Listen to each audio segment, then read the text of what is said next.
So, this is going to be a little bit of a different React video than in the past. I wasn't planning on posting this video at all, but a lot of things happened in this week's SCL that I just didn't expect, and you guys definitely would want to see my live reaction to those things. This was and will be a very bad quality video from a number of perspectives. Audio. I get up and walk away for multiple minutes at a time to go give something to my wife outside, to make a cup of tea. Yes, I microwave my tea. Leave me alone about it, okay? And yeah, just other than that, I wanted you to see the live reaction to some incredibly funny events that happened on Star Citizen Live this week, where I would normally wait till the video comes out on YouTube, react to that, pause, share my thoughts about the gameplay elements and all these other things. But I wanted you to see it real and raw and live. So I hope you guys enjoy the video. Like, subscribe, all that stuff if you guys haven't yet to SaltEMike Reacts. And yeah, I just hope you guys enjoy it. It's pretty funny.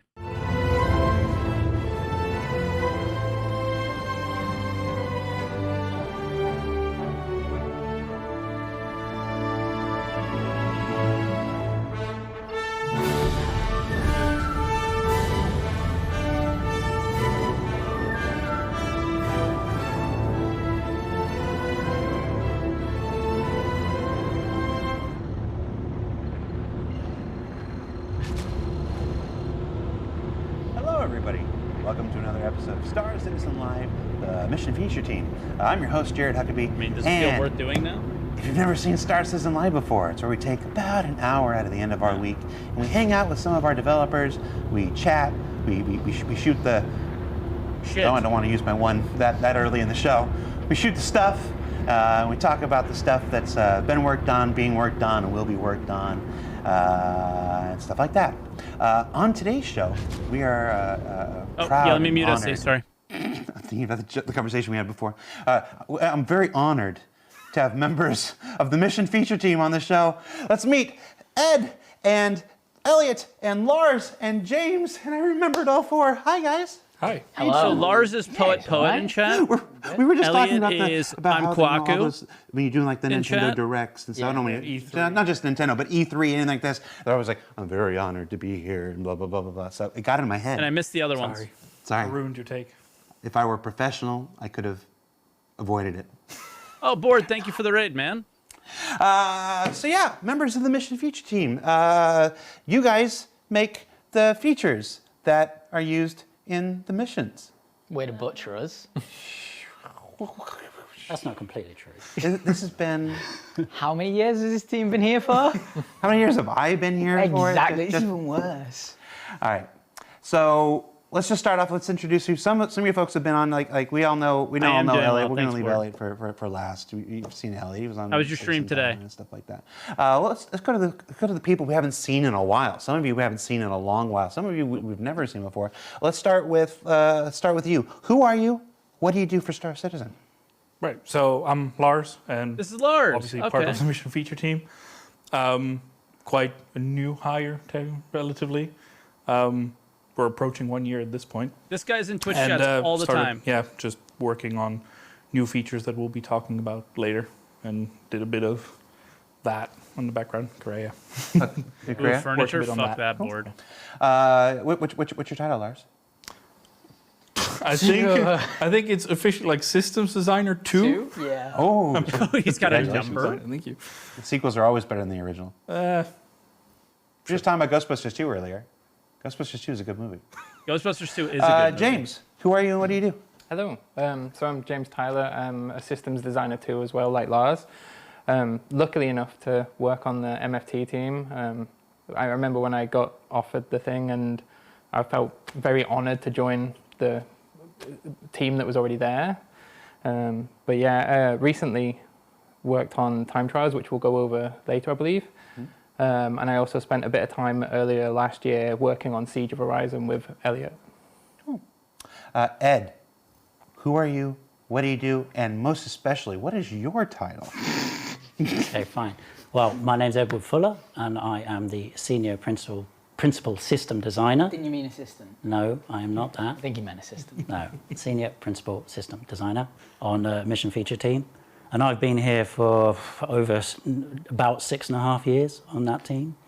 And I can't so tell I've from the worked rock, on guys. all kinds of missions over that time. And I also work on the law system and hostility system, and also dynamic events. So the one that I look after is Xenothreat for 318 as well. And yeah, and there's some other future stuff that maybe we'll touch on. Okay. And last and least, Elliot, who are you? Hello. And the more familiar we get, the worse I get. I apologize. It's all right. So, Elliot, who are you and what do you do for Same Star with Citizen? Elliot. Hi, I'm Ellie Moby. I'm the actual senior principal. No, you're not. I'm the principal designer on the MFT team. I make missions, features, and a bunch of other So stuff. does that Elliot. You kindly went over all of it. Most recently, Siege. In the future, you all know I'm building investigation missions. And I also help Lars and everyone else maintain. I mean, I help everyone else as well. Yeah, well, obviously. I help you We because all I'm do. your senior. Yeah, so. well, so yeah, we all work together and build a lot of stuff, but I'm known for Siege. How's my volume? It's going to be one of those shows. I can't turn we it don't up get any to more than I talk. have. We don't actually talk to a lot of principals. I want to talk about that real quick. Folks who watch the shows with regularity, I mean, I've been doing this for going on 8 years now and stuff. It's kind of easy to work out the associate or junior to just what it is, 1, 2, 3, and then you get the seniors and stuff like this, and then leads and stuff like this. But principals are usually kind of off to the side, and we don't get to talk a lot about principals. So, what is a principal? What does sells that for what it modifier used to, to a title 27. mean? At CIG anyway. We'll only speak Okay, for well, CIG. I mean, for me, I think principals they're people who specialize in the subject matters. What we that found they only made focus 4K on. though. And they are, they really know that they also are very dependable. Yeah. You hear that, Luke? No, but they can also see complex features through, and also guide more junior designers and even senior designers, and show their juniors the ropes and show them the You're so sick of these systems and talk Q&As. them through the whole There's process people of that they've developing never Star seen Citizen before, and stuff so like that. it's I mean, a common maybe Elliot has courtesy. something he'd like to So add. you share with the community. Yeah, we're kind of like an what these people information do well. and who they are. So Don't be a dick. we need to know a lot about all of the systems we own in case anyone needs to know something about, say, like, oh, how do I set up jurisdictions? And then they know to come to MFT and they can talk to the principals. Even though we might not work every day with them, we're like a sponge. We have to remember that information and not let any of it go, so we can go, oh, right, okay, this is how that worked.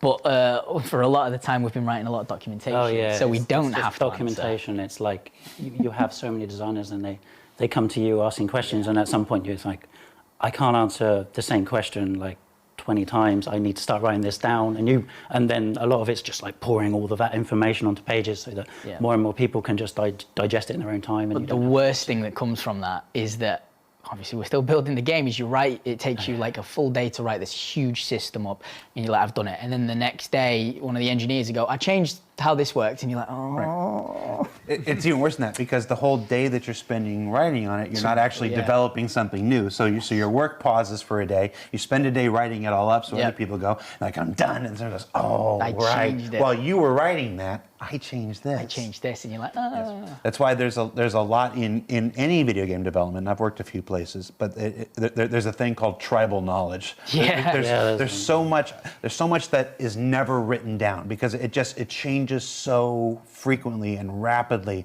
that to spend time writing it down would be a waste of everybody's stuff. So it's the tribal knowledge can sometimes get a bit overwhelming, and I think that's a big part of where principals come from. It's the role that I often fulfill, and on my half of the things like this, it's just people like, all right, in 2016 we had this thing where we did this, and like nobody's touched it for a while. What is that? I'm like, oh, that's this. And you can go here and find that, and then you bring it out of mothballs and find out it still works, and it'll solve a thing that you need over here.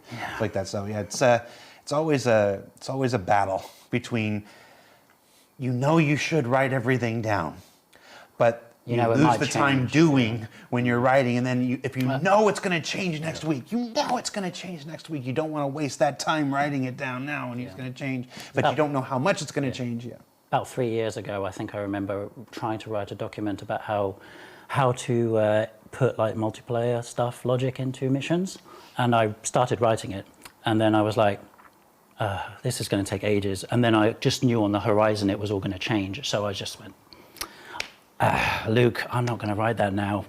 I'm just not going to bother. It'll be out of date by like next week. The page says So, Ask Ed. I just pick it up. Yeah, well, we've written it now. Like we've written them now because things are solidified a lot more. But at the time, they were not super To be solidified. fair, I've seen both sides of the coin as well. Like when I first joined, I found a couple of little systems where, you know, I'd go to Elliot and I'd be like, please help me with this. I don't understand it.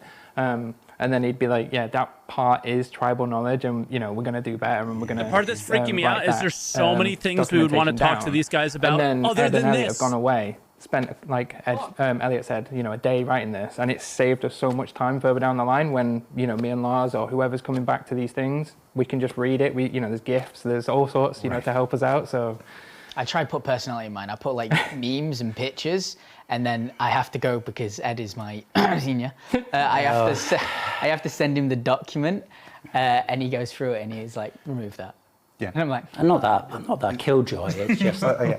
No, I'm very well of the memes that are embedded. In our Halloween special we did back in 2019, when we did Jeremiah and I did a sequence called "The Things We've Seen," and it was exclusively of memes that were pulled from from our Confluence pages, and so it was all things that had been embedded in design documents and process documents, usually in what not to do, or it ends up like this. If you've never seen that, it's on our YouTube channel. It's called The Easy Hab of Horror. Highly recommend it. Ignore the fact that I'm dressed like an Well, old guys, Jewish I walked vampire. away, started microwaving my tea. Beside the point. There's a Got lot of. You'll see a cheesecake, great example of the memes that salted these guys caramel cheesecake, often embed in and they're their still not talking Confluence about pages. anything of value. Let's talk about the mission feature team itself. Now, there's some. I don't want to. There's some. I'm trying to think of the word I want. There may be some misunderstandings or what about what the team actually does, because the name is like, you know, for mission feature team. It's not microwave my missions tea team. every day. It's mission feature team. Now you guys do make missions. We've done enough segments where it's like, oh yeah, I worked on this mission, stuff like this. But you guys also make the mission verbs, the components, the technology that then other people who are not on the mission feature team go and make more missions and stuff like that. So talk to me about that balance. Like what determines whether you guys are the ones who make the mission, and whether you guys are the ones who make the technology, like the time trials and stuff like that, that then other people and other teams will go and make their own missions. so we always try to make the first mission. So when it comes to building the feature, the best way to build the feature is to build it in a mission to be able to test it. So you know it works. So we know it works, exactly. So, you know, when we come up with the time trial system, you know, and James will design it and they'll also build the first mission. Korea, overall, everyone looks at it as the new Korea update, but internally we go, well, that's the location under attack module that is essentially for telling if there are bad guys at a location and sending out a mission to retake it. Then there's the timed item dispenser, which is what Jumptown runs on as well, and Korea runs on, is just spit out boxes for us at every X amount of minutes. So we build all those modules and then build something to use them, because then we can go to the content teams. We've built this. This is how we used it as an example, and here's all the documentation. Knock yourselves out. Right, and everybody from like the EU locations teams to the Montreal teams to anybody else, once they see you've now given them a working example, and once you guys get around to writing the documentation, they now have the documentation of how it breaks apart and what modules are being used for what, and now they can go and make their own mission content. We've seen that with the Montreal team, who are making all those new crashed derelict locations and the shantytowns and stuff. They're using the mission features that you guys have put together now and assembling all their own missions. Yes. From it stuff. It's kind of also like, it's good for them because they can focus on content expansion a lot more than bug fixing, because I work with, I think his name's, I can't pronounce it, but I'm going to say Guillaume. It's GT. Okay. Guillaume. Guillaume Thioret. Yeah. Yes. I won't try the last name. Yeah, First name's I'm Guillaume. sorry if you're watching, butchered it. So what he'll do is he'll set up the what we call eliminate all, which is just kill a bunch of people at this location. He'll set it up, and then if there's a bug with it, because we own the base system, there'd be a bug with every single one all over the system because they're all built modular. So then he just can microwave just the go, water. right, there's a bug here, off you go, Elliot. And then carry on expanding, and then we can investigate into if it's on our side or maybe it's something gone wrong with setup or something like that. So it just gives them more time to do content expansion rather than focusing on these little bugs that we can quickly do. Yeah. That's good news. And that's how that's how this scales. That's how people like it's you're building prototypes and stuff that are often used in Stanton stuff. But when people are when also people know are how to fix concerned the that like bugs. Pyro will be empty or won't have stuff to do. It's like there are all these other location teams now have all the, are they called verbs? Is that what they're called? The mission verbs? Modules, really. Modules? Verbs and modules. Modules, yeah. Verbs are That'll like be the the next gameplay question. type. Okay, verbs are the gameplay type. And then the module is what they plug in to achieve that verb. Gotcha. Yeah, it could be multiple, could be one. Yes. Gotcha. So the idea would then be that with all these features, Guys, all write the that modules, down. and Very they, important. they can now go into Pyro and just start adding Yeah. missions all over the place. It's just like Lego. They're just putting the bricks on top of each other and figuring out what they want to I've build. made some hideous Lego though. I think I'm sure we all have. So one of the is things that Elliot. stands out as well from MFT. Remember is the fact double, that we do make those execution? modules for everyone else to use, but we also think of the developer experience as well. Within, how do they want to use this? How can we speed up the mechanic for them to even just place it in the game and whatnot? Yeah, and modules aren't done once they're made. I mean, Elliot's probably adapted some of those modules, like added new features as content teams want to express missions in ways that current modules just don't quite serve, and then he goes back in and he adds those inputs and adds that functionality, and then even more possibilities are possible. And back to documentation for all the two editions. You make an interesting point, James, about it's not just. It's so often assumed that we just make things for the players. But there are many teams. I loved when I get to do things with the tools team or whatever, and it's about the stuff that we make for the developers. You also have to make this interfaceable, usable by all the teams, and then you will get requests from other team members like this module is impossible to use. I can't get it to do it. Can you put a button over here to skip this step? It's like that. Is there an interface? Is there like a specific interface for the mission features to use the modules? Like if I'm on the Montreal team and I'm going to make a mission, and say, okay, what am I opening up to build it? Is it flow graph? Is it? It's documentation. They open documentation. It tells them in which tools they can do what to do what. When we talk about, say, having that developer experience, when you for anyone else who opens up stuff like UE5, that is a highly polished engine for wide use. Yeah. If any other games company, it is not widely polished. It is make it work, and then the devs can usually figure it out. And sometimes it is the most horrible or very difficult to do sort of pipeline. However, we make a big effort to try and go, Microwave right, well, tea? if we Right. put this here and put this here and this here and that here, that's going to make it more obvious. And we'll document it like this because they need to read the documentation because it's not always 100% clear.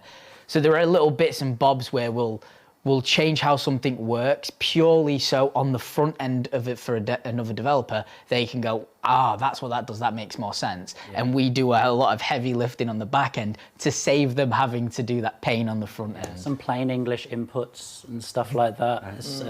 But in the background, it's all like cables. I imagine chances are, over the longer course of development, there will eventually be some kind of interface. Absolutely, it does improve. Like the tools guys are working all the time on making it better, and we feed that back to them, and they make it better.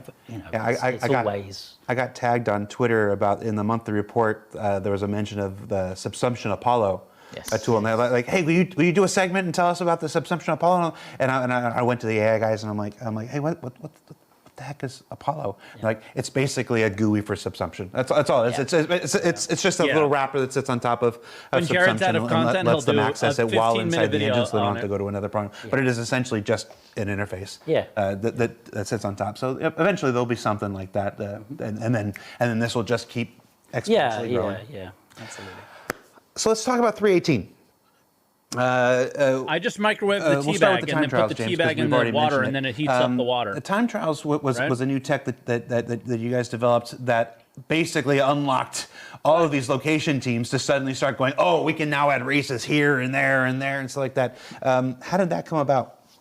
Well, as you mentioned,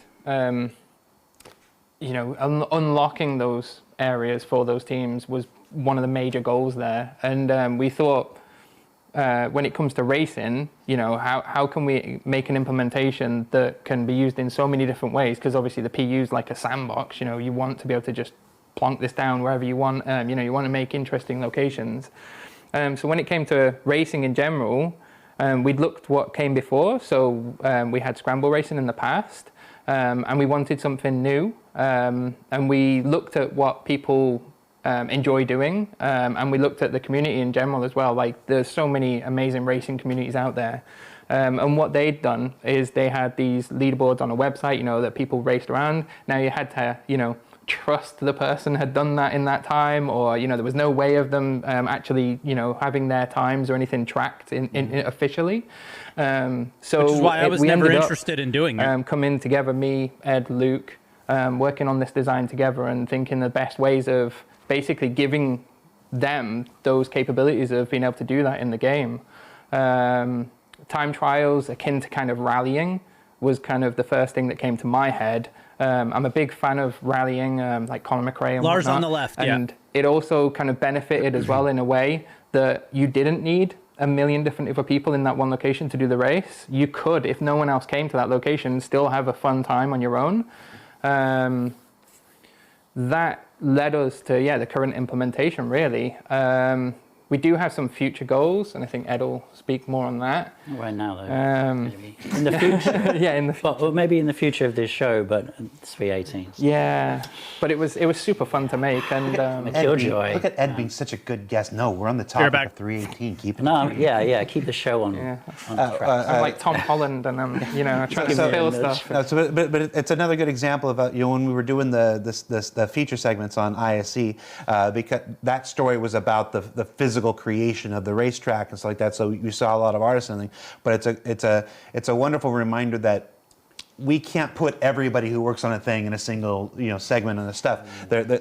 These are the people who have stepped forward to tell this story today. But there are many folks underneath, from mission feature folks to tech artists to animators to everything that all make these things possible. And stuff like that. What else did you work on that players can look forward to in 318? Korea is coming out. The new Korea, So that which was we're parked outside. Oh, yeah, that's really cool. Depends on what side of the fence you're on with Korea too, if you enjoy it or not. PvP focused we tried for, so some people might not as much enjoy it, but this universe is meant to mesh everyone together, so if you don't like it, you've got to try and avoid it. Or be a good citizen, right? That's the other way. be good. Yeah. Like I said, that's the easiest way to avoid it. Fuck is yeah, don't break the Elliot. law. Exactly. I heard that shit from outside. We need Let's go. We need the hostility Fuck 'em. system and law system to always work. I mean, we are always active on You that. can't put the emphasis entirely on the players. We're Can you roll always bad? We're those gonna are count on systems. looking. They are It- it- systems that belong to us, and we do constantly monitor and look at those. Yeah. Luke is constantly on Spectrum. We're always on it. You'll We're probably always see his looking at blue it. little avatar pickled at random. Hey, thanks, I'll look into this. Yeah. So when it's all like perfect and operating, then we can blame. Exactly. And until then, we share a Yeah. little. Hey, if you got a problem, at Luke directly. Yeah. Pickled at Elliot random. basically Letters said, attention to we're Luke Presley. trying to bring Yeah. players He's- I together. know If you he's don't watching like right now. that, Sorry. get fucked. Pick your target. What else is in 318 that you guys worked on? The Horizon missions, go to an Horizon island and I think they'll kill touch on people. 319 Saw a couple of stuff people soon. Playing Citizen Kate Or did a whatever. video on it. It was very fun to watch because there was this odd thing where she was playing it and the server performance was really good. So the AI was acting how they was meant to and they was snapping, and it got to the point where in the video I think she said, "I need to put a silencer on because I keep just getting annihilated from miles away," which was very nice. It's a first step to sort of branching out sort of those missions into new locations. And making more use out of it, because we Yes. built those Or platforms rising, for the yes, Siege of that's how Horizon Elliot dynamic says it. event. But when the dynamic event is not running, you had this location, this beautiful, completely gorgeous, free. well-crafted Yes. location that wasn't doing anything. So it's double dipping where possible is a hallmark of all video game development. Yeah. It's if you can build something for one use, good. If you can build it for 3 uses, amazing. Yep. So there's new platform missions in 3.18. Prison. What? Oh yeah. Prison stuff and the jump town changes, both done by our other designer Max. So he made the prison mission. He's made it so there's AI Max wandering sucks, about. though. You kill him, you can loot him, you can Max then is sell the Younger loot to Games the in contraband chat. kiosk. We actually recently made a change where we was having a problem where people had to go to this one little area to sell the contraband and sell all the minables, and then you had some of the bad players we talked about stood there waiting. Shout out to and SaltEMike. There you go. Yeah. Just hammering Bad people murdering the bad people. just like killing was the one people. getting So what we murdered, did was though. we was like, right, let's move the mining kiosk Shout to out to 3 different Oleg. locations to give those other people a bit of a chance and Shout sort of out to spread it out a Oleg. bit more.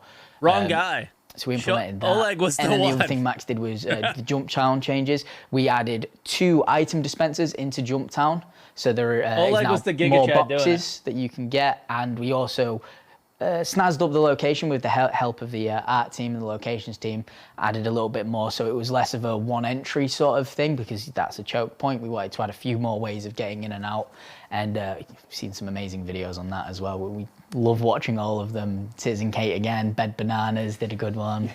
Yes. Burks. I had to do 2 entire quarters of content on 3.18. I've seen it all.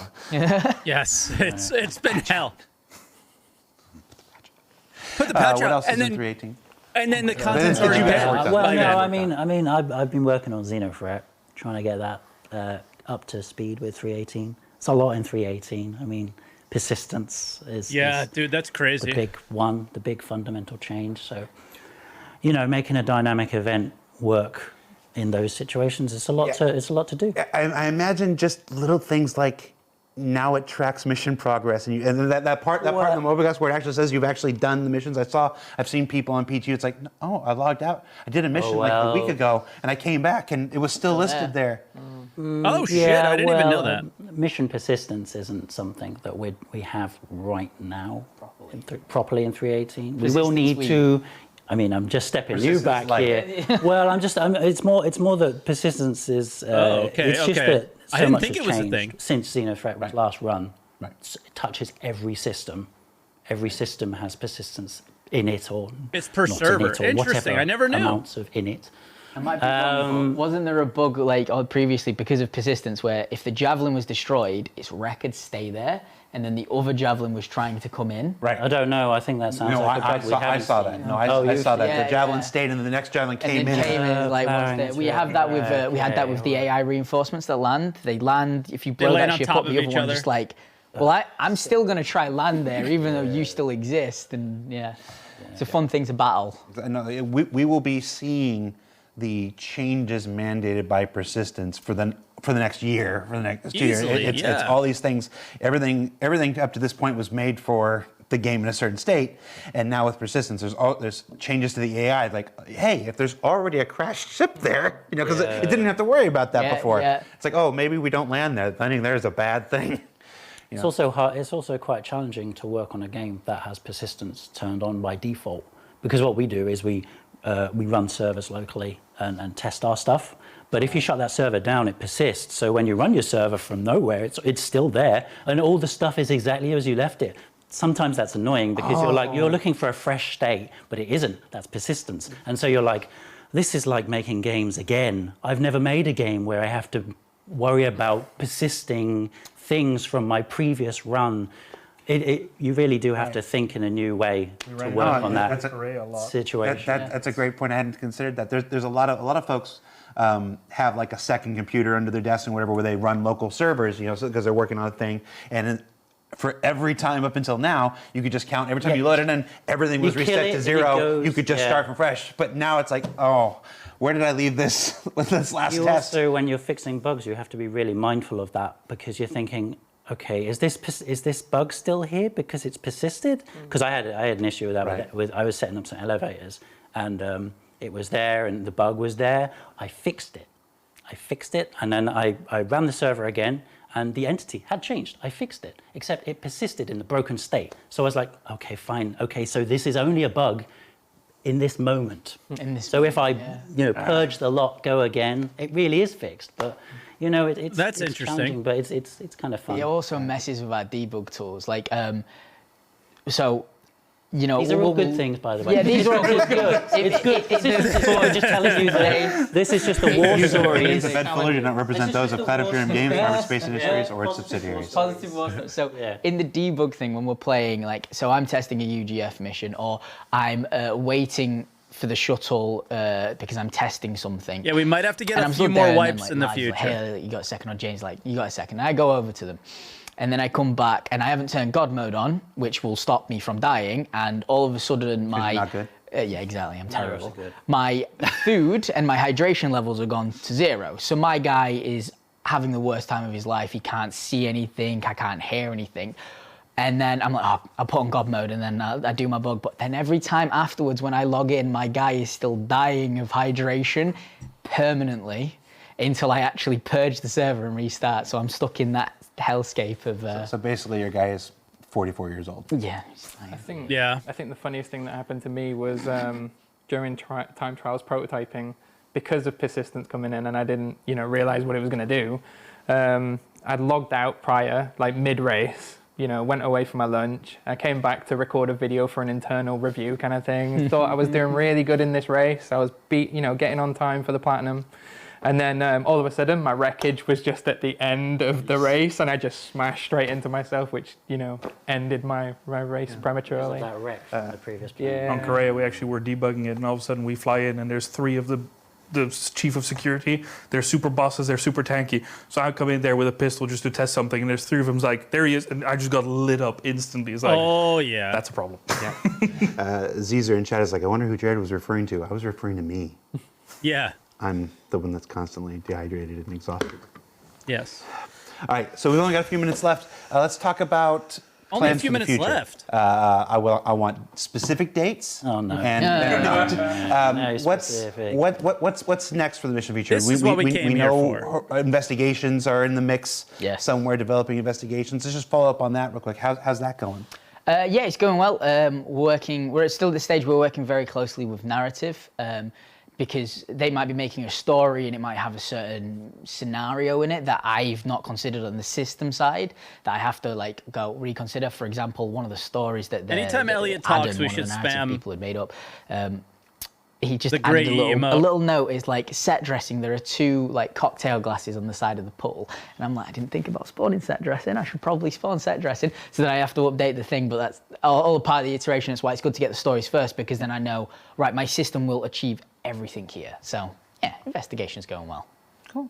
What else are you guys working on? Salvage missions at the moment. Yes. Salvage Tell missions. me, Lars. Yeah, we wanted a way to kind of show the new salvage mechanic.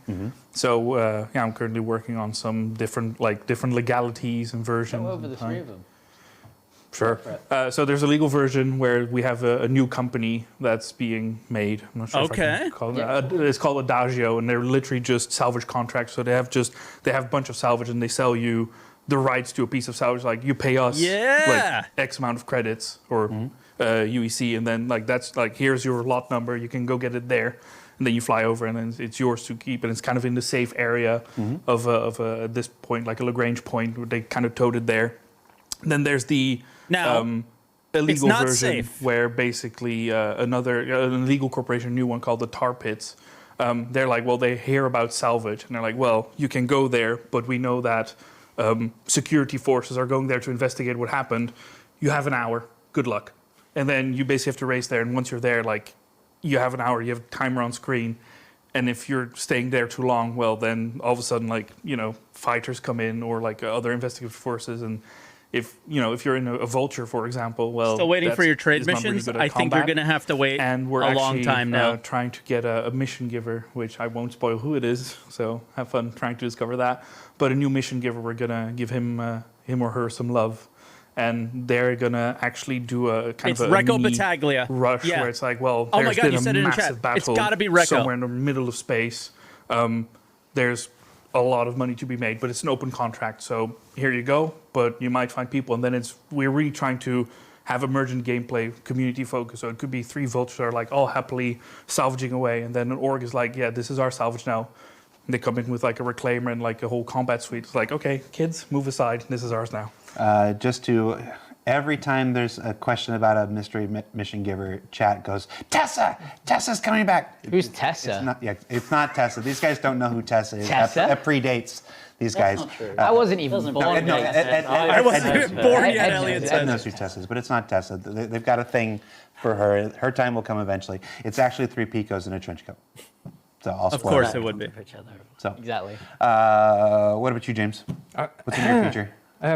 I think at the moment mine's top secret until it gets a bit of a director sign off. But I'm still keeping an eye on time trials as well.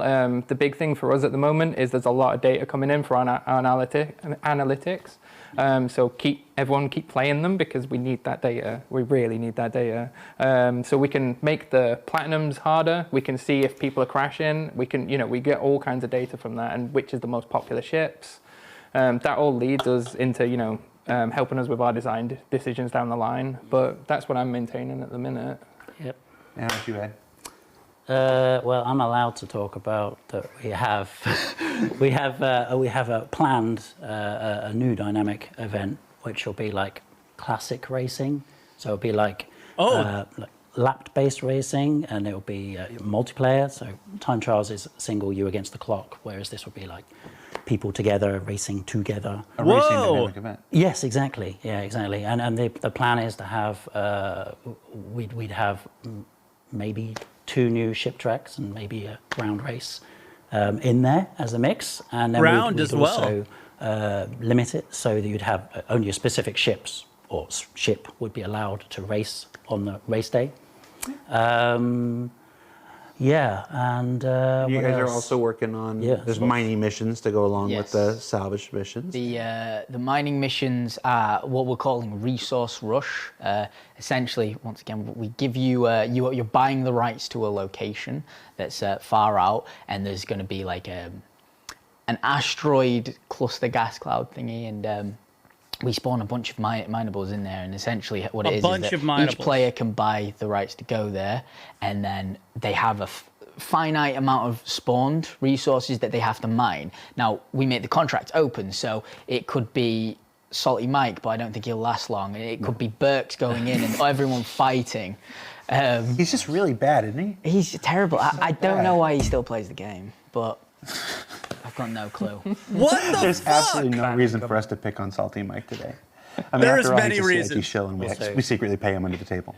No, don't say that. I- People I- actually say that. I'm so sorry, SaltEMike. No! And the People missions actually are, believe Also, we that. talked about making multiple uses of things. Obviously, a lot of the same salvage kind of underlying tech for that stuff. God, and then no. in the monthly report, this will be the last thing we talk about before we let you go. There was some talk about researching defend your ship. That's funny. Oh, yeah. Mission. It's not really missions, it's system. It's Yeah. like, it's probably what They everyone's were sort of really been clamoring going for. hard, It's though. not mission, it's the right to sort of defend your ship. Which is probably what everyone really wants, right? Yeah. They want to be able to stand their ground in their ship. This That's day what will that's go about. down not in get a crime infamy. stat. And yeah. not to get a crime stop. It's That's not what a mission Defense of Europe. goes into us building other stuff. We don't just make missions. Absolutely. Me, Ed, and Luke are also looking at a system and trying to improve the lore aspect of that someone might not have the right to defend the ship from an intruder or someone who's on board. It's like, well, I can't legally kill him because he's not got a crime stat, but it's like, you've not given permission to be there. So it's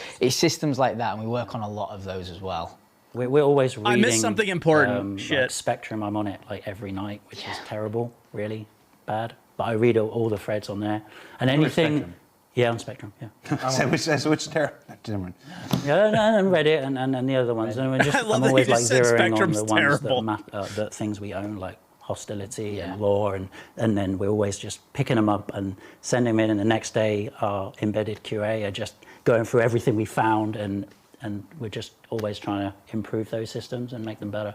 No, I'm actually really glad you said there's always this persistent kind of narrative out there that they only listen to the streamers, or we've thrown a lot of shade at SaltEMike today. We only listen to the streamers or the YouTubers or whatnot. So it's heartening. I made a joke but it's heartening to know that there are individual devs who are still going to the internal forums and reading the things that people are posting. It's really interesting. I love reading the forums. I mean, there's a lot. There's everyone's Alien got a dude, voice your there. comment. Why? And, Nobody asked. I can't respond. Nobody to cares everything. about your In fact, opinion about his I do hair, respond though. very occasionally. Right? But I don't because Like, to be it's fair, not in my your wheelhouse. comment is I'm not just the as fucking authority bad on it. That sort of as reasons your why I opinion, can't like respond. you thinking And blue hair even looks if I bad on am everyone. sort of the authority. LOL, just saying. I'm so not am I. really sure what I'm we're going just to do. saying, So keep your I can't opinion to really answer yourself. it. And we talked I can about still how read it. you don't always have the time to write your documentation. thank you, The man. time Sorry, I spent was writing mid- your This is slides is outside. time That's not. outside of my Yeah. work I had hours. to That's stuff tell I do on somebody my to own. not be an Sometimes I'm asshole. at the work desk eating my lunch. Just don't be an asshole. My desk eating my lunch on lunch. But I'm scouring through Reddit myself, and I'm just typing in race, and then if you said something that has the word race in your comment, I have probably read it in the last month.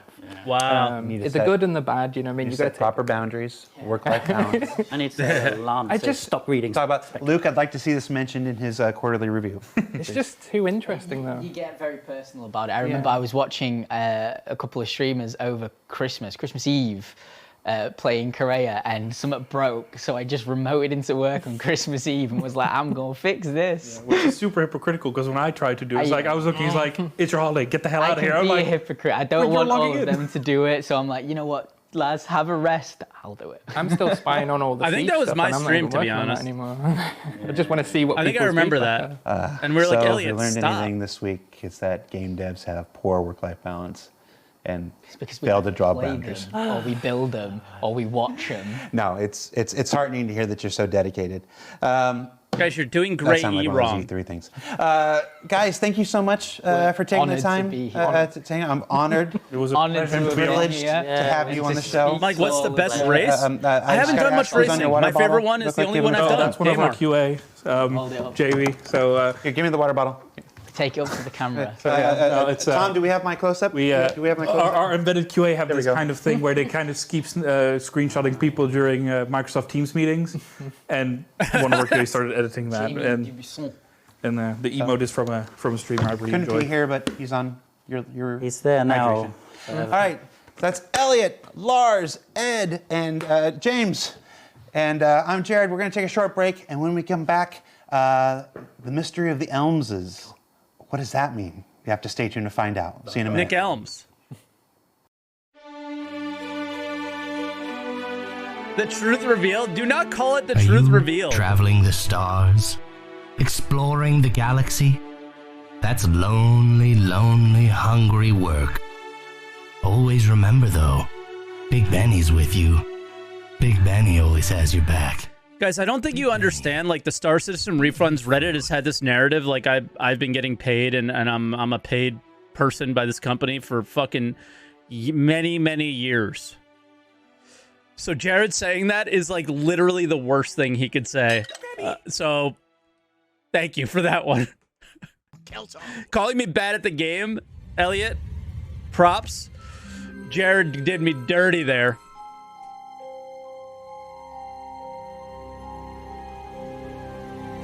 I know, they pay me to be a dick. Yeah, I guess. I don't know. Wow, this is really well edited. What is this? This is sick. Atmo Esports and the Bad Atmo. Token Race Club are proud to bring you a championship event like no other. The Stanton 7. Damn, that was This sick. exciting rally circuit pays homage to Earth's classic rally and Formula One traditions, pushing drivers and their teams to their absolute limit across some of the toughest terrains Stanton has to offer. Qualifying teams will push through 7 individual races, located across the system from the isolated moons of Crusader to the bustling city centers of Hurston and Microtech. Each race, pilots will control a featured vehicle, from the rugged Drake Dragonfly to the lightning-fast Tumbril Cyclone, navigate perilous terrain and conditions, as well as one another. Racers will face off on Magda, crashing through mountain passes and dusty valleys. Walla, where jutting cliffs and deep craters force pilots to thread the perfect line. And Cleo, where one wrong move means plummeting into a lunar sea. Racers will pick up individual wins across the races, but only the team with the highest overall standings can claim the title of Stanton 7's champion. Sign-ups cool. begin So they have like soon. a Formula One Get your championship. crew together and join us for the Stanton 7. You won't want to miss it. Elliot just comes in and says, "Get shit on, Mike." Dude, that was hilarious until Jared said that And I'm a we're paid back. shill. That The was, fucking a refunds Reddit has commercial been for the saying that shit upcoming Stanton forever, and now they have 7 so much race. more ammo. It's thrown by our friends over at Atmo Esports. That's an old trailer from like 2 years ago. I went looking to find one, and the last one was 2 years ago. I have no idea if Bad Token is still their sponsor or not. If they're not, sorry, I wanted to promote the event, so I took the only trailer I could find online. So there you go. Before we get to our next guest, I want to do a thing. I get messages That was on epic, though, Elliot. Spectrum and Thank Twitter. you. People are That always was so asking funny. about the random stuff that are around us that make up our set. I want to take a minute to showcase something that you may not otherwise is cool, yes. noticed or whatnot. Well, let me each turn 'em week. This week, I want to talk to you about this. Do we I have my have close-up? that. This is Hunter, the Star Citizen comic by Adrian Atisor. This is actually a fully illustrated I comic have that. set in the Star Citizen universe. He gave it was to us at It's written Gamescom, and drawn by one of the 2016. OG Star Citizen backers, a guy named Adrian Atisor. This was produced in conjunction with Crash Core, a lovely org out of Germany. Shout out to Crash Core. Yep. And it was originally I have that. printed up and given away at our Gamescom 2015 event. You can see the Cologne Cathedral here depicted in the Oh, I might have the futuristic year 2016 version. 2945. So these are very limited. You can't get them anymore. I'm amazed mine still survives, but it's very close to my heart. And one of the first things I got to really put in motion here when I got hired into Star Citizen. So shout out to 80 if you're watching. I haven't talked to you in a while. Shout out to Jared all for right. having Joining us me on the at show that event, now, by the way. in the That back was half sick. of the show, we like to, Yeah, we I do do have all one. the information and the business in the It's front. somewhere and over then here. We have the party in the back. We're essentially the mullet of Star Citizen. Joining us for the mullet is Robbie Elms. Say hi, Robbie. Hey everyone. And Nick Elms, no relation. No relation at all. No association. They are So, fucking father and son Robbie for and sure. Nick, who are you and what do you do for CIG? Well, I'm Nick Elms. I am a creative director now responsible for the flight side of Squadron 42. And Yeah, I'm Robbie Elms. I'm the lead designer on Squadron 42, specifically the flight sections. Gotcha. Now, this is where I do the biggest disclaimer I'm going to do. We are not talking about Squadron 42 today. Sworn to secrecy. Quiet from the peanut gallery. There's no conversation about Squadron 42. That's not what we're So here why about. are they here? If you're upset, send your letters to SaltEMike. He's somewhere in What the Florida. fuck, man? You were on the show. You were on the show this week because you're folks that we don't get to see a lot of, to talk a lot of. But you have something unique amongst most people at CIG. You are actually father and son. Yeah. yes, yeah, we are indeed. Yeah. In fact, we've started to work together probably, was it 2011 or something like that? Yeah, 2010, So yeah, 2011. been working together for 12, 13 years now. I'm upset, Salty Mike Nodders. I'm I'm gonna sorry. ask Robbie this first. How is that? Are you okay? The worst critic. The worst. No, it's good. It's frustrating at times, of course. It managed to turn me back into a teenager with a lot of the feedback, but little strops every now and then. Yeah. But I see it's from a good place.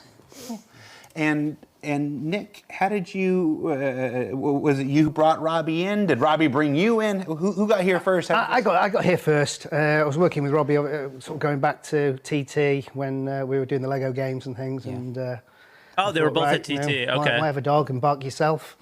I'll bring him across here. Well, I remember there was like no hope for me.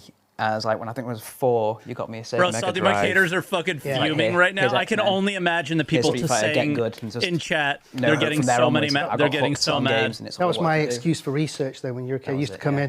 in, the Nintendo 64, play No, How GoldenEye. Salty Well, likes that's it it. under the And, bus. That was Tomb my Raider. birthday present, and I woke up to him playing GoldenEye, and he's like a Bill Murray moment, like, shh. No one will believe you. Kind of. Tell your mum. It's research. Yeah. It's a meme. We're not going. This isn't a GoldenEye promotion thing, but it just had its remaster released on consoles. But it's a meme online about that pause music. But that really was that pause music was. It went harder than it had any right to. More, yeah, exactly. I have many strong memories. The watch and it says drop in. Yeah, set to that pause music.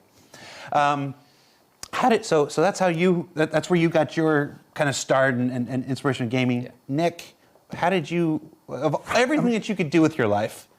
Well, I started off working with Chris. You know, we were kind of sort of just finishing school and just playing around with graphics on the BBC Micro.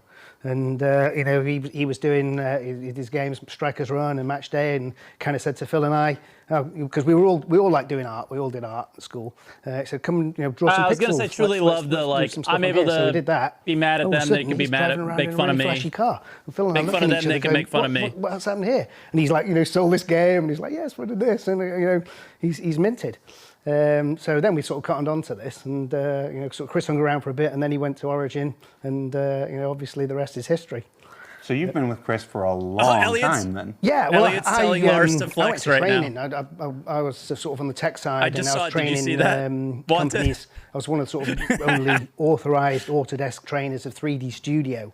So I was going around to games companies in the area, training their staff how to use 3D Studio. One of them was like a company called Rowan Software, which did a lot of flight simulator games. So I was teaching them how to build planes, and I kind of got, well, I can. You guys have any flex emotes in chat? You guys have any flex emotes? Aaron came back to the UK, set up a studio for EA, and pulled a load of us in, and that was me in the games industry from there on. So that's you in the games industry, but you mentioned Chris and you in school, and your association with Chris goes far back. Now this is okay. We have to tread a little lightly because we forgot to tell Chris that Nick was going to be on the show today. So I'm gonna try to thread a needle here because I want to know about your early associations here. How far does your relationship with Chris go back? I mean, we went to primary school together. It goes back a long way. Holy shit! But yeah, I mean, I'm glad you gave me a heads up on that earlier because being put on the spot with tell me a story about Chris, I think could have ended with career suicide for me. I would never do such a thing. Tell me a story about Chris. One that hopefully won't get me fired, and I think anyone who's obviously seen Chris will probably attest to it's fairly accurate. Go back to when we were like sort of 15 or 16 and we used to play D&D.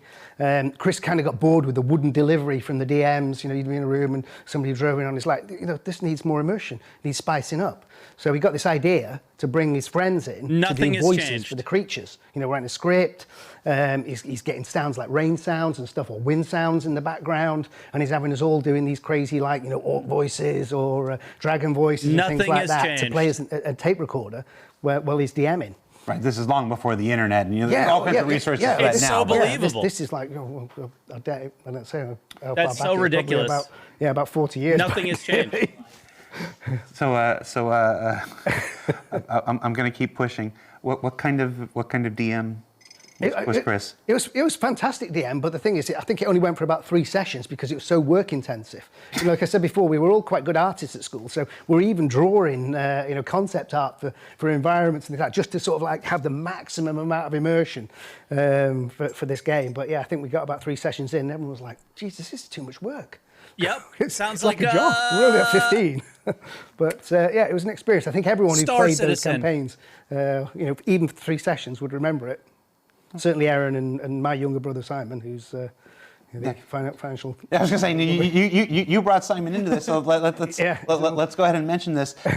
It's not just Robbie and Nick who work here at CIG. Simon is also a member of the team here. He is, He's throw a stone, you might hit financial director on the floor. Yeah. Well, I find I only run into Simon when I've done something expensive and bad. My only interaction with Simon has to come with like, "You're building a spaceship?" Yeah. I'm like, "Hi, Simon. Yes, we're building a spaceship." Really? I'm like, yeah. I feel I'm partly responsible for that as well because I used to sort of steal his pocket money when he was a kid. So I think that drove him into accountancy. It was the only career he could could go for. Are there any other Elms this year I don't know about? Well, Jamie was here for a while. My younger brother was QA for a summer, wasn't he? Before we exiled him to Australia. And New Zealand. He's been in New Zealand for the last 5 years. Didn't cut it. So, these guys can't really talk about the game. You're here. We talked they a little work bit on about the history. Squadron. Chris, let's talk about. You've now been here since the UK studio opened. 10 years nearly. 9 months. 2013. No, 9 years this month. Yeah, you just had your 9-year anniversary. Yeah. Yeah. What are your again? I've got this. You can't see it, but I've got the angel and the devil on the shoulders here, and there are things I want to ask and things I want to push for. Just this yelling in my ear, and I'm like, no, you need this place. You just moved to the other side of the world. Stay employed. When I ask what's your favorite story from your time here, you've been here 10, you've been here 9. What's the first thing that comes to mind? It doesn't necessarily have to be your favorite, but when I ask that question, what was that first story that just popped into your head? I think for me is because we have I like his from socks. the ground up. Near Look at his enough, is socks, when we dude. first got. And this is not just even squadron related. When we first got quantum travel working, and it's like, oh my god, we can achieve this kind of moment of like, oh, the scale of what we're going at. That was like when the penny dropped for me. Is like, we can do this. It's going to be great. That's probably my story. Yeah, I'm might as well going back to when we first started to get some of the rushes in from the the actors and the team. Honestly, SaltEMike on SCL with all the developers he's ripped over the years. Do I really rip? And seeing that coming in, and then seeing the amount of it that was coming in, and going, oh my god, this is going to be huge. It's like. Or do I say I don't fucking understand why you would do this? It's so impressive. Those two moments, I actually have stories about both those two moments. When Quantum was first introduced, and then we in the testing, somebody had a ship inside the other ship. I can't remember what the ship it was at this point, and somebody just got the idea. What happens if we try to leave in the middle of Quantum? And like everybody around was like, we have no idea. It's like we don't know what's going to happen, and we got in and disembarked from the ship in the first Quantum, and that ship stayed in Quantum and was flying with it. And it's like, holy cow! It's just you build these systemic things, and there's what they're intended to do, and then there's what you discover they can do along the way, and it's a huge part of game happy development. Accidents. That was a huge moment. Happy accidents, for me. And then you talk about the performances in Squadron 42. I had the guy who worked on mining. A moment I will never forget. Lower this a little bit. Is in the LA I had the guy on studio mining when we watched in my the first chat, rush, and I asked him why they made the choices that they made. Senate speech. Because I before don't understand them. 2015. It was all still It's black not about and white ripping, and it's white about box understanding. and barely animated. All you really had to go on was Jeff Zanelli's music and Gary Oldman's performance. The Vandal, and I just remember seeing like the hair start going up on the and there's a. I remember there's a code to that story. I definitely can't tell, but yeah, just I will always remember that. Like I've got it right now. Actually, just going back to that moment. Stuff. When so, Hannes' team got hold of it as well, they really did it justice. It's, yeah. And before anybody calls me a liar, there's not a Squadron 42 story that is a watching a video story. So I mean, that's pretty much it. We're actually pretty much out of time. Nick, Robbie, thank you for hanging out with us. Is there anything, you don't get a whole lot of opportunities to talk to the community, interact with the community, because you're on you're hidden in the Squadron 42 dungeon on the 8th floor. Is there anything just about your experience in CIG? You've been to Citizens Cons before. You've been to Bar Citizens. Is there anything you want to tell the community while you have a moment here? I knew Robbie looked familiar. What you guys do for us is it's amazing. I think SaltEMike's had a bit of a rough time. Yeah, you were saying before. Yeah, you've been a bit. You paid me a compliment once, so I've not forgotten that, SaltEMike. I gave you a compliment. Lettuce, whatever that means, but I'm going to take it as a compliment. You do. You got a nice head of lettuce. I want to point out. He's got nice salad. My job is to make the shows. I host these things for like 1.5 And I told him he's got nice every socks today. week. The other 60+ hours is done with all the things that go into me. I'm not a professional TV show host, and so the moments where I just get stuck on something, hyper focus on something, I'll just drive them into the ground. I apologize to SaltEMike and it's hilarious. It's fine. Any trauma or dismay that may be caused by you being bad. All right, so for Star Citizen Live, Nick, Robbie, thank you so much for taking your time to hang out with us. Folks watching, if you haven't already, be sure to check out yesterday's Inside Star Citizen with a look at the Arena Commander feature team. All kinds of stuff coming to Arena Commander. Some are in 3.18, the Dying Star fixes. The majority of what you saw is coming in a patch later this year. I can't believe you remembered I said he has nice hair. I don't even remember the moment. And then that's going to affect all kinds of branching things and stuff. So we know it's coming. That we does just make can't me quite think pinpoint where it is, but as soon as you know, we know. That you will know. And then tune in next week. Things you say. Next week is our next Journey to 4.0 special. Which was an initiative we started back at CitizenCon last year. Think about what you say before you say it sometimes. Lovely Ian, the art director for Star Citizen Live. But I don't want to change who I am. Look inside building interiors. You know? These are the new modular creations that are going to help us populate the commercial buildings of ArtCorp, Area 18, of Lorville. Makes me feel bad if I ever hurt anyone's feelings. Horizon, you name it. So I know stay how tuned it to watch that. feels. And even Microtech, actually, I was like, which one am I forgetting? The cold one. So yeah, so tune in for that next week on Inside Star Citizen. I'm Jared Huckabee. This is Norman. And we'll see you next week. Norman. Take care. It has a name?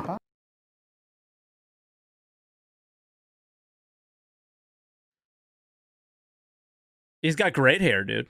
No, there's nothing wrong with that, but just like that he remembers that is like, what do people think that I've said bad about them that they remember, you know? And it's like, it really makes me, you know, it makes me feel really, really bad. Because then I think about like, have I hurt anyone's feelings? I know what it's like to read a comment and to feel shitty after. You know what I mean? So, yeah. Bad things catch more attention than the good ones, sadly. Yeah, it's true, but it is what it is. And yeah, I'm not going to change, like, I'm going to say the way I feel in the moment, but it definitely has an effect on people. I'm incapable of being different than that. Sadly, like, my wife sometimes is the brunt of that, where she asks a question, I answer it honestly, and it's probably not the moment where you should answer it honestly on how you feel or whatever, but yeah. And, yeah, that sucks. So that was so cool, but it's also a very, you know, one of those feelings that it's like, whoa, maybe I should be careful what I say. If this guy remembers that I said he had nice hair, I said something good, what does a developer think if I said something bad about something they worked hard on? You know, yeah, it's very self-reflecting. But guys, I turned the view count on. I've had it on a lot lately, actually, and I see a bunch of people have come in from the show. Everything they did, if you're not familiar with myself and my content, I deserved all of that. I deserved all of that and then more, okay? So we'll leave it at that. I deserved every bit of that, especially from Elliot. But that's my relationship with Elliot. Elliot's here in the stream very often in the mornings on his lunch breaks. And he rips me, I rip him, and we have that kind of relationship.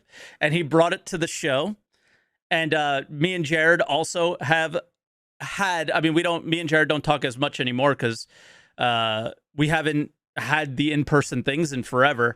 But anytime I've been around Jared, very similar. You know, we're able to make jokes. So, yeah, man. He deserves every dollar in his paycheck he gets from them. Nothing. That's the only thing that freaks me out. There is some fucking bad actors in this, in the Star Citizen bubble that make a lot of comments about myself and being paid and all these things, and a lot of other streamers and stuff too. So that one I think missed the mark a little bit from Jared, but all the other stuff was awesome. You know, that was super fun. So I hope you guys enjoyed it as much as I did. But yeah, I don't know. What do you guys think of the show in general? For me, the the thing that I was really hyper focused on and wanted to hear about was the mining missions and the salvage missions. And the details that they gave on those are very exciting. Very exciting, very interesting. Specifically, we spawned a really expensive or really valuable thing here for you to salvage, and you got to do it in a certain amount of time. Those were interesting. Those are the moments, and this was something I talked about when I kind of theory crafted what it might be in my head without hearing a little bit more details. There's a lot of moments in Star Citizen where we're brought together in situations where you don't necessarily want to interact with other players, and that experience might not be good. What's really cool about what they're building is it does sound like you're choosing what you sign up for. And unfortunately, I think Lars said something that might not be perfect, where he said, you know, we'll spawn this salvage in a safe spot, and it's not a Lagrange point is not a safe spot. It is a spot where you will get a crime stat if you fire at somebody. If the comm array is turned, I think there's always the comm array turned on those. Yeah, so that I think he kind of tweaked it a little bit. Later, where they weren't like, well, not perfectly safe. So I hope people don't get that, but I do hope we actually get the very safe versions of these, to be honest, like in an Armistice Zone kind of safe version. But you're kind of choosing what you're getting into. So when there is PvP at the place that you're at, it's kind of a situation where I know what I signed up for, and now I'm mad that I lost, but I'm not mad that I had an interaction with somebody that I didn't want to have necessarily. You signed up for what you signed up for, you know, and that's what I'm looking forward to in the game, is where it's more on the player choice, and the thing out there is what drives your excitement to actually go. So